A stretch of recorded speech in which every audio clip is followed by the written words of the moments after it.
இந்த ஒரு பூவுக்குத்தான் அம்முலு ஏழுமலை தாண்டி வந்தேன். காமன் வந்து சண்டை பிடிக்க மொத்தத்தில் காரப்புள்ளி குறைச்சிக்கிட்டேன். அச்சாரம் போடத்தான் 500 கிலோமீட்டர் வந்தேனே.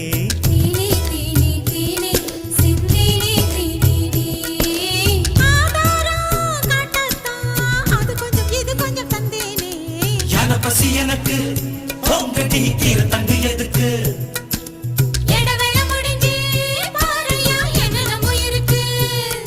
அடே உந்தேகம் ரத்த ஓட்டம் பாய்கிற தங்கம்.